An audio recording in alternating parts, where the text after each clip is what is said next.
What's up? Ako nga pala sa BT at nandito ngayon tayo sa BT Reaction.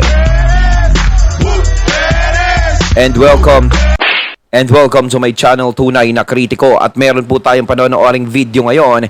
Ito po ay nagbula kay Ders TV. Sa mga hindi pa po nakakabisita sa channel ni Ders TV, bisita na po kayo mga katunay. At kung hindi pa kayo nakakapag-subscribe, subscribe na din po kayo mga katunay kay Ders TV. At syempre huwag nyo rin po sana kalimutan na mag-subscribe dito sa aking channel sa Tunay na Kritiko sa mga hindi pa nakakapag-subscribe. And click the notification bell para maging updated po kayo sa mga reaction videos na aking ilalabas. At huwag na natin pagtagalin at sabay-sabay na nating panoorin ang laman ng video na hatid sa atin ni Ders TV at bibigyan natin ng reaksyon. Pasok! Hello po sa inyong lahat. Magandang araw po. Kamusta na po kayo? Andito na naman ako, ang inyong lingkod na legit Dower Cards na tagahatid na mga legit na kaganapan tungkol sa TBJ. Kaya kung isa kayo sa hindi pa nakasubscribe sa ating channel, nako, i-click nyo na po ang subscribe at bell button dyan sa baba para pag may mga bago akong balita, ay mano-notify po kayo agad-agad. At bago nga po natin simulan ng balitaan, na nais ko lamang pong magpasalamat sa inyong lahat sa walang sawang pagsuporta at pakikinig sa aking mga daily update.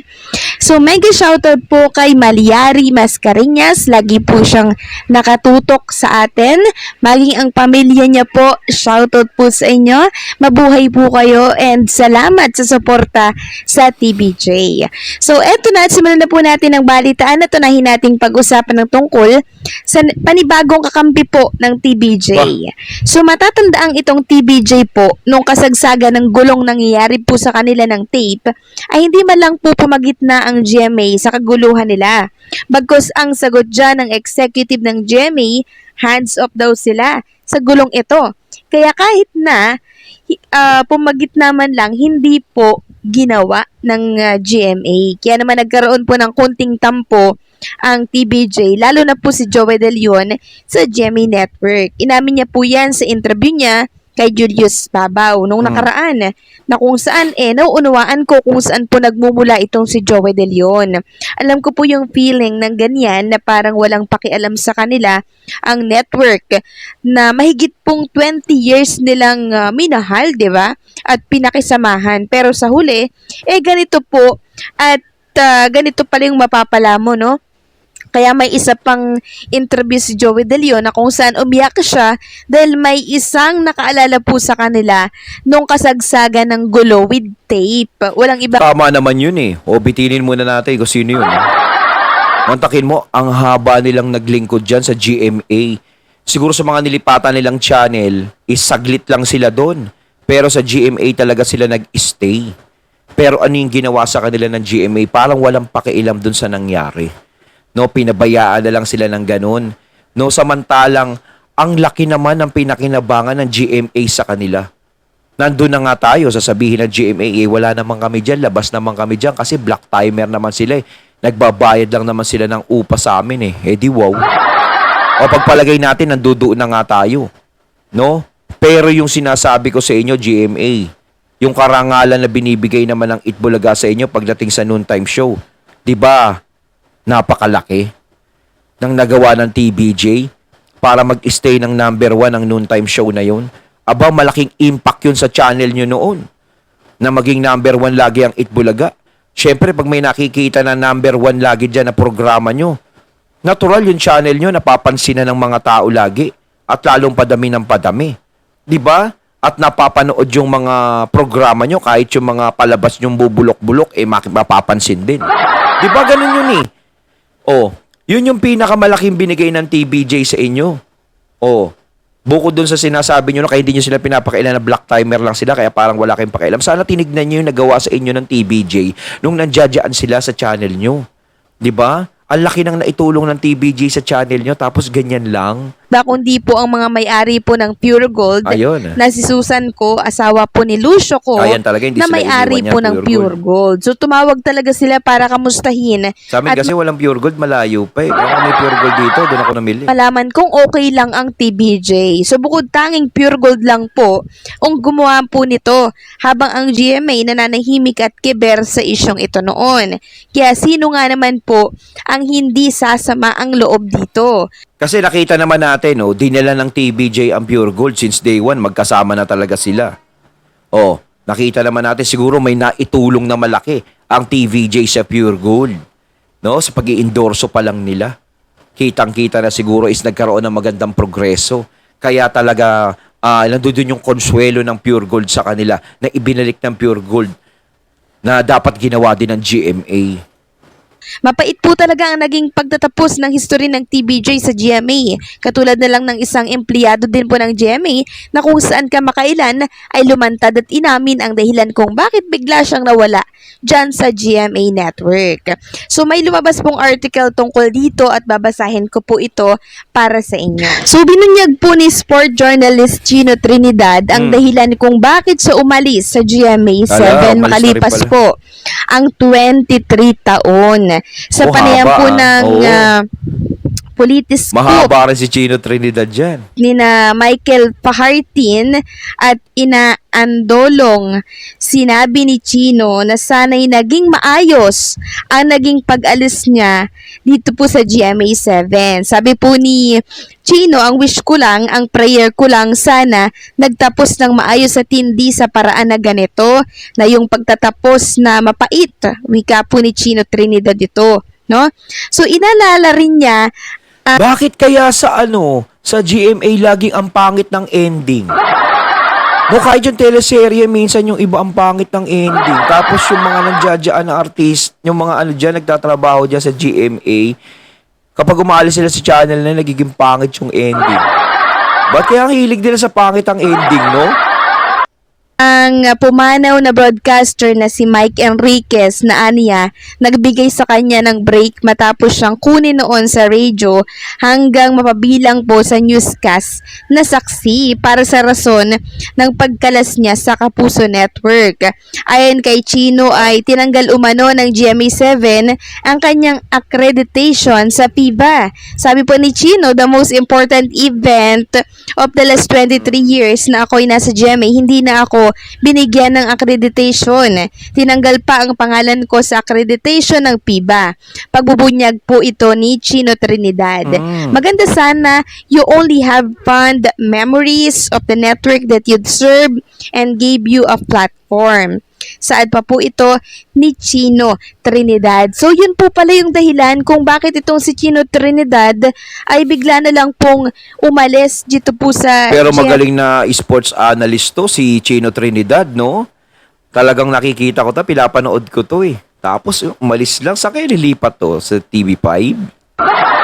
network, kasi meron palang naging problema talaga habang siya po ay andiyan pa. So may isa pa pong balita na lumabas na kung saan ay binanatan po ni Chino Trinidad itong GMA network. Ano na, Sa kadahilanan po ng mag-viral itong AI na kung saan ay ginamit po ng GMA upang mag-report po ng kaganapan dyan po sa NCAA Season 99. So, ayon nga po dito sa isang article na lumabas, sabi po dito, kinastigo po ng veteranong sport analyst na si Chino Trinidad ang GMA Network dahil sa paggawa po ng artificial intelligence sportcaster sa pag-coverage po ng NCAA Season 99. Sa interview po ng Politico PH kay Trinidad, sinabi nitong ang sportcaster ay naguulat po ng reaksyon, emosyon at nararamdaman ng mga manonood sa laro. Bagay na wala sa isang AI sportscaster.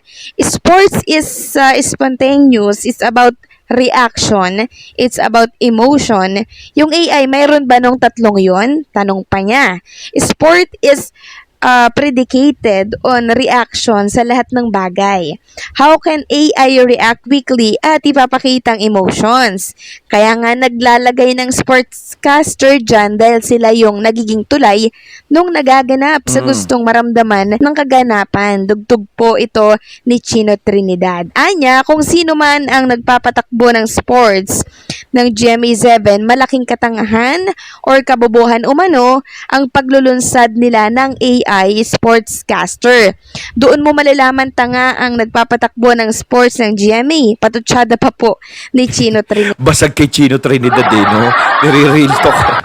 At saka si Chino Trinidad talaga, is veterano na talaga yan pagdating sa sports. Yan talaga ang linya niya eh. No? Edad. Mabuti pa yung AI kahit artificial daw, may intelligence. Yung mga nagpapatakbo ng sports ay doubt. Diin pa po niya. So wala pa pong pahayag ang GMA7 sa mga patutsyada po ni Trinidad. Ang AI sportscaster na sina Maya at Marco ay pinakilala ng network noong nakaraang buwan sa pagsisimula po ng NCAA. Agad namang pinutakti ng batikos ang network kaya naglabas sila ng pahayag na hindi papalitan ng AI ang mga sportscaster ng naturang network. So nadagdagan na naman po ang kalaban or kumakalaban dito sa GMA network, 'di ba? So kung maririnig nyo at nababasa po ninyo itong kasulat sa article, talaga namang masama po ang loob nitong si Chino Trinidad sa GMA Sino network. pa naman di sasama loob? Ang tagal-tagal mo na dyan sa channel nito, tapos ganyan-ganyan lang. Ganyan sila magbibitaw ng mga matitinding tao dyan sa channel nila, no?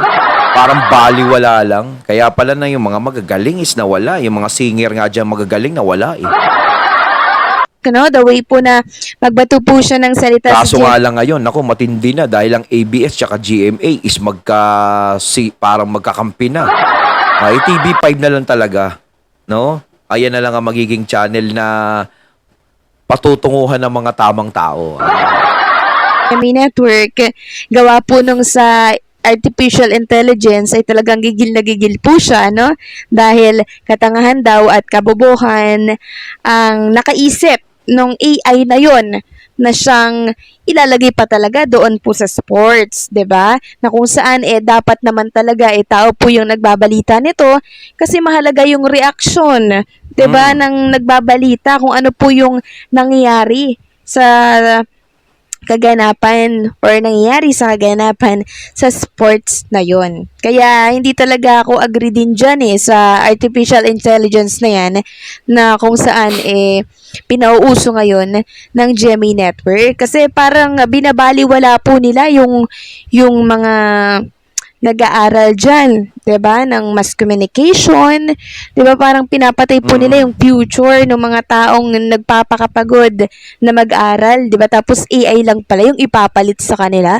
So wag naman ganun sana, 'di ba? So isa rin po si Chino Trinidad na mapait din po ang naging pagtatapos ng kanyang history dyan sa GMA Network, katulad po ng TBJ, na kung saan hindi naman po talaga binigyan ng simpatya ng GMA ang nangyayari po sa TBJ. Kaya naman sinong hindi magkakaroon ng sama ng loob, 'di ba? Na mahigit 20 years mo nakasama itong network nito, tapos wala man lang concern sa nangyayari sa inyo. Sinong hindi po masasaktan nun? Hindi po. Ayun, natating nato ngayon ang video na nagmula kay Ders TV. Ayan meron na namang isang tao na nawala sa GMA, no? Hindi lang basta-basta tao, kundi magaling to sa sports. Yan nga si Chino Trinidad. No, kasabay niya yung TVJ. Alam naman natin mga kilala yan, no? Pagdating sa mga ganyan-ganyang larangan. So, GMA, bakit nag-aalisa na yung mga tao sa inyo? Baka nagigising na, no? Ang gara kasi ng ginagawa nyo ngayon. Masyado kayo nagiging unfair. Imbis na alagaan nyo yung mga tao na alam nyong malaki ang nagagawa sa channel nyo is hindi. Okay, bahala kayo, sige. Masyado kayong kumpiyansa sa channel nyo. Sige kayo. Malay nyo, biglang may dumating na isang channel na bigla na lang tatalo sa inyo. Sige. Kayo mga katunay na masasabi nyo tungkol dito. So once again, I'm BT and I'm out. Peace.